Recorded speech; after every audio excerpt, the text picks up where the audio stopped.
Having looked at mental models associated with personal finance, let's move to the second part, which is equally important, which is planning, financial planning. It's often said that a plan is not enough.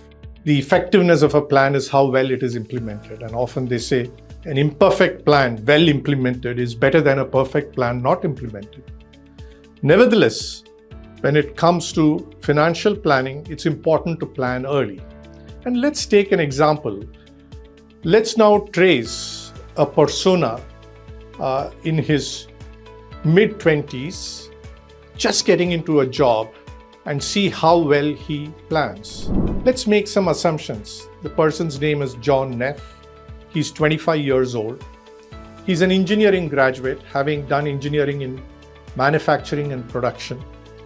He's thrilled that he has a job in Dearborn with one of the car companies, automotive companies, and his starting salary is $75,000, and he's going to join in the next week or so. This defines the persona, whose name we have said is John Neff.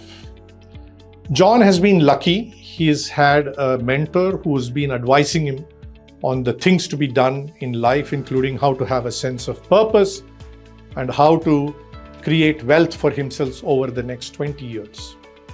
So the mentor had asked John a couple of incisive questions, and John has answers to that, which become assumptions to this financial plan which we're going to discuss. These assumptions are, John is very clear that in the next 5 years, he would get married to his sweetheart, who lives in a small town from where he came from where they both did their schooling.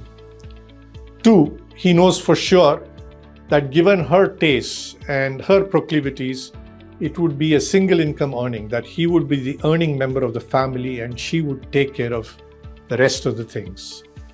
3rd, both of them have a tremendous love for children and dogs, and John feels prima facie that it would be a family of at least 2 children and a dog. And lastly, John believes that it would be a tight-knit family with he and his spouse having a joint account from where they would either invest the money or withdraw money for their expenses. With these assumptions in mind, John now lists, again, helped by his mentor, the various life events which he's likely to encounter or undergo, which will all have an implication on his finances. These life events are wedding initially of his own wedding, followed by his children's wedding, maybe 25 years, 30 years later. The second category of life event would be education, that if he had children, 1 or 2 or 3, they have to be funded for their K-12, kindergarten to the 12th class. And subsequently, John is of the firm belief, just like his parents did, he and his wife would like to fund the children for their undergrad studies, 2 of them or 3 of them. That's another category of spend. The third category would be owning a house. John certainly believes that in the first 10, 12 years of his career, he and his spouse should own a house of their own. And if he does well, maybe even have a vacation home later on in life, 20, 22 years, 25 years later. 4, John is acutely aware that he has to plan for his retirement, because retirement savings needed to live life is dependent on when you start, and the earlier you start, the better it is. It's also influenced by the fact that cost of living will go up substantially and lifespans are going up.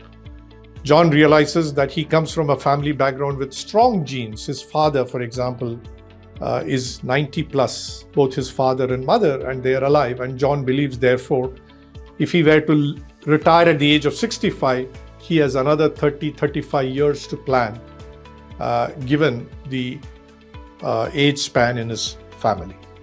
Thank you for watching. If you want to dive deeper into this topic and stay updated on our latest content, be sure to subscribe now. And if you found this video helpful, don't hesitate to share it with someone you know. Let's spread the knowledge and the fun together.